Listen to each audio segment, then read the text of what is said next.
Hey, true believers, Englentine here with the worst DC comic books of 2018. Went all the way back to January and gathered up what ended up being about 20 or so really bad books and just put them in order. Which ones are the ones that I truly never want to read again? Some of them were just boring, you know, like The American Way.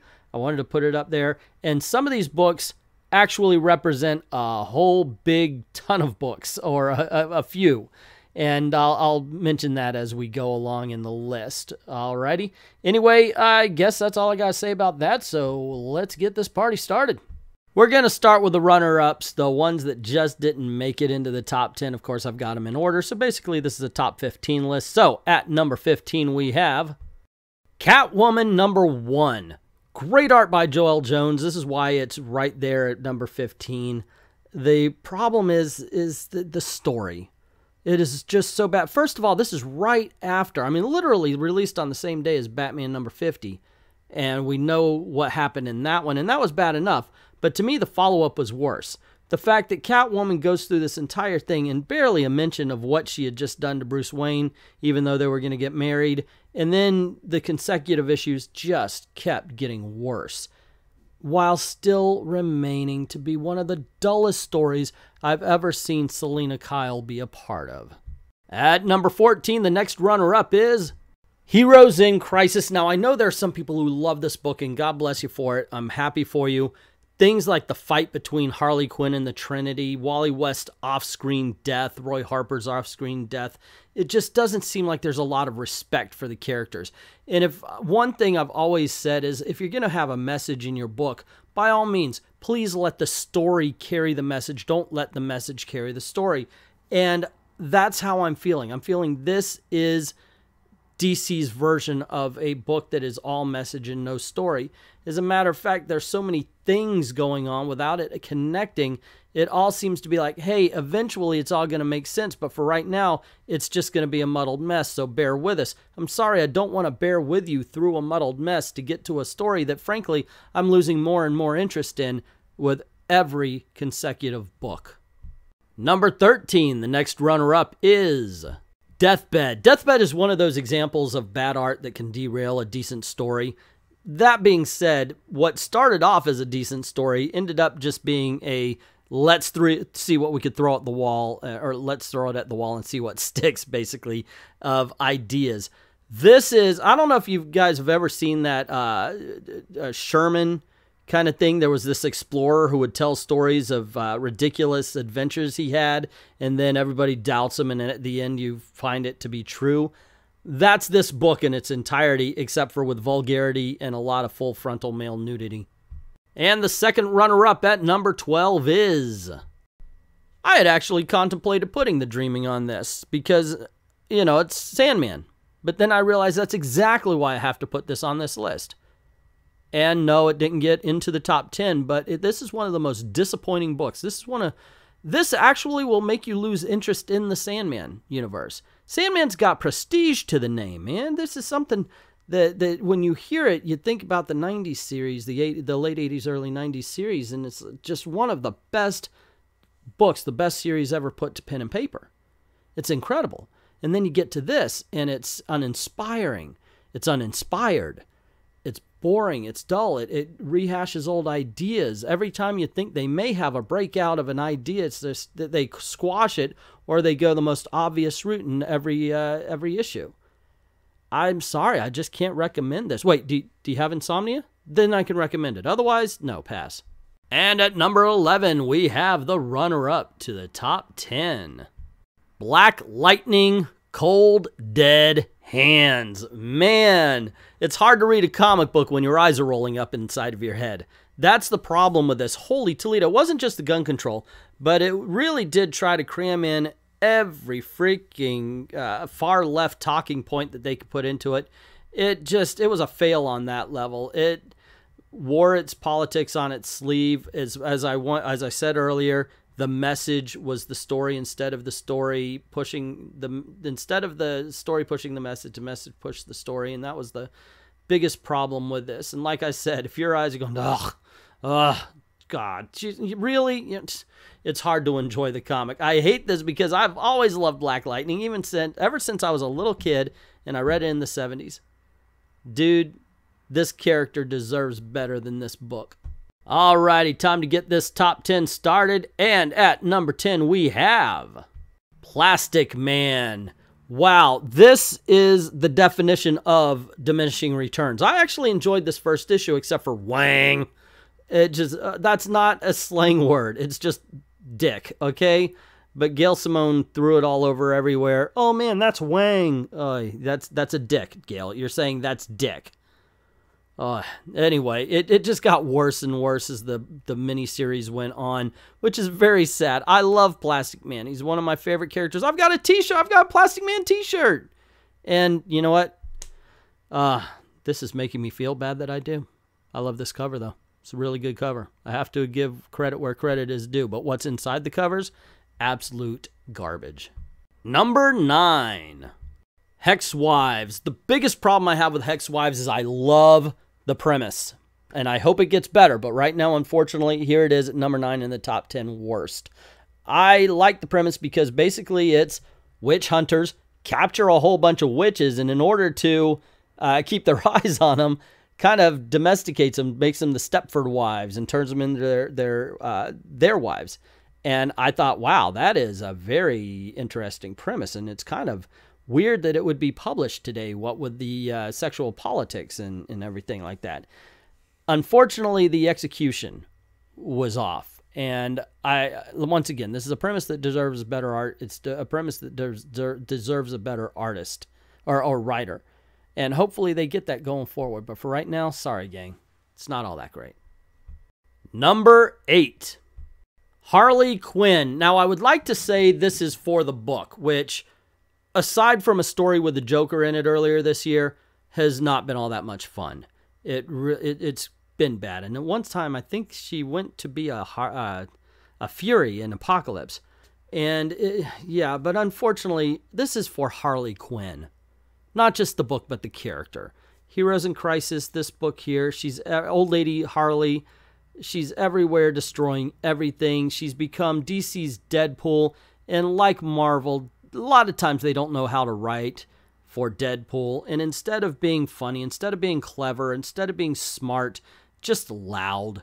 That's the way it really seems. To say, hey, let's throw Harley Quinn into something and just have her be loud. And instead of being any good, it's just, well, loud. Number 7. The Milk Wars. Particularly Shade Wonder Woman, the Milk Wars, but the entire Milk Wars started off okay and kind of decently bizarre. But as it went, it just lost story and decided to be weird for weirdness' sake. And it kind of lost out on that. An interesting premise, somebody trying to take over the world through milk. But not everybody drinks milk. And not everybody likes weirdness for weirdness' sake. Which, unfortunately, Shade the Changing Girl, or Shade the Changing Woman as she was after this, is weird for weirdness' sake. It just misses the mark all over the place, and this is what Wonder Woman and Shade the Changing Girl was. It's crazy, it's bizarre, it's disconnected. There's no way for you to get to a character and go, oh, okay, I identify with that. And ultimately, it's sound, it's fury, and it signifies absolutely nothing. Number 6. Martian Manhunter. Yeah, the miniseries. First issue came out like a month ago or so, maybe not even that much. This is one of the few books that I really had to force myself to read because the art is so incredibly horrendous, so incredibly off-putting that I started to get angry. How is this character being treated like this? I mean, forget about the fact that he's not on the JLA for the movie, which would have been awesome, or for in the comic books or anything like that. It's just he's been getting disrespect, and the art in this is disrespectful. The story is mundane. If it was an awesome story, maybe we could forgive the bad art, the horrible art. But unfortunately, it's a mundane story, horrible art, and it definitely deserves its place on this list. Number 5. The Death of Superman, Part 1. Now, let me start by saying I like Louise Simonson. She's done some great work in the past. Unfortunately, here, she completely flubs it. This is a cash grab anyway. When the movie came out on DVD, this comic came out. It's a web series, and it totally misses the mark. Upside down, left, right. Oh, you know how I say all the time. This was a monster of the week. Oh, this week we're fighting Parasite. Oh, there's Lobo. Let's go fight him. Oh, and it's had bad dialogue. Look at the art. It's mundane art. There was just nothing to grab onto, and it felt like a cash grab of all things. And yeah, I'm sorry. Don't bother. This comes out on floppy. Don't bother picking it up. It's crap. Get the DVD. It's a good movie. You do not need this to enjoy it. This is complete cash grab. Cash grab crap. Number 4. Jinx World. Yeah, I know I've got Pearl here, and Pearl sucks. It's got horrible art with the coloring. It's all freaking green. It's like, I ran out of other colors, guys. Green. It's a bad story. They mention, for like the whole first issue, it's just, what's your tattoo? Do you understand this tattoo? I like you because you understand the tattoo. Let's talk about the tattoo. Tattoo. And it just irritated me. It's bad, but it's not just Pearl. It's Cover. It's Scarlet. It's actually Murder versus the United States is okay. But every other Jinx World book is a waste of freaking time. It's just horribly bad. Bendis has come all over the DC universe, and you know what? It's stanky. It's not good. And this, oh my gosh, these books are bad, guys. If you like them, please tell me why in the comment section below. Number 3, The Man of Steel. Okay, you remember how I said that Pearl was basically representing a whole bunch of books? Guess what? Brian Michael Bendis needs to stop. I think he needs to retire. He's done. Okay? And please, can he be done messing up Superman? Superman was a great book. Peter Tomasi was giving us a character that everybody could relate with, even though he had godlike powers. This is all about godlike powers, and it separates the family. It doesn't matter about the person. There's a line in Kingdom Come that says, I'm paraphrasing because I forget it. It's something along the lines of, you lost your way when you put the super before the man, and that's what Brian Michael Bendis is doing. And he's ruining Superman, and he has on every title he's touched. I'm sorry, I'm just not a fan of them. In my opinion, they are some of the worst books I've read in a long time that feature Superman. Number 2. American Carnage. You know how I said Vertigo tends to be the home of a lot of bad books for DC? American Carnage is a book about a cop who wants to hire another cop because he's mixed race and he can pass for white, so he wants to go to a politician. She wants him to infiltrate a politician's campaign because the politician is racist. And, of course, the racist politician is spouting off everything we heard Trump say, and it's just TDSing all over. That's Trump derangement syndrome all over. And after a while, it's like, really? Really? Is that what we're reading? And it's like I said before, can we have a story push the message instead of a message pushing the story? This is the worst case. Well, no, there's one better, but this is the second worst case of that I've read in a long time. And you know what? It just so happens that the first worst case belongs to DC Comics as well.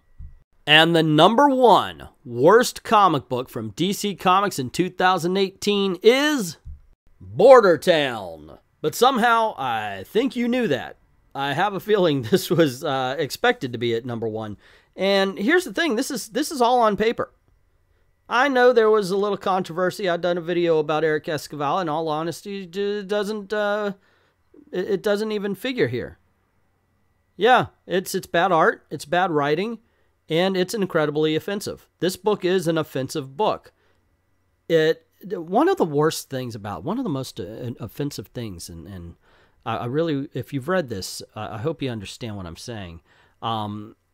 He writes stupid characters. Everybody here makes a lot of bad decisions, and there's bad and ignorant and stupid dialogue. And because of that, it kind of insults the readers as well, because he wants to tell you this message. And trust me, this is a very message drives the story comic book, but he doesn't trust you to be intelligent enough to understand it, so he writes down to you as well. And what really ticks me off is this is an interesting premise. There's a border, I think it's from hell or some sort of other dimension, on the border of the United States. And this could really work as an allegory. But unfortunately, once again, like I said before, Eric Esquivel is a racist. And he wants you to know it. If you read this book, you're going to find that out yourself.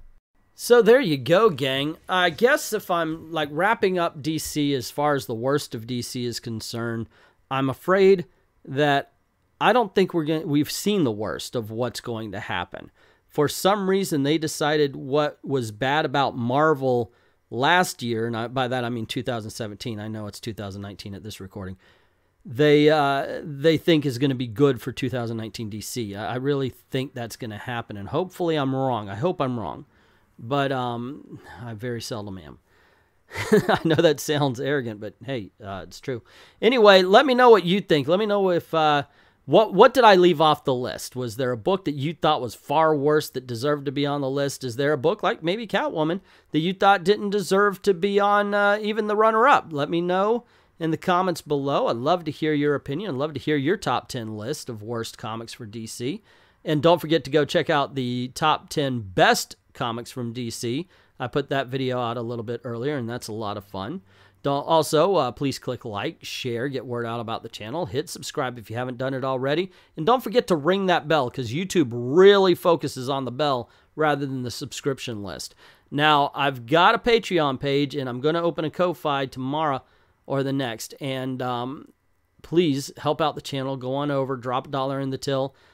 They cut off my live streaming, so now it's just videos here. So I certainly appreciate any help. I'd like to thank everybody who's already done that, and to everyone, all of the true believers, thank you very, very much for watching.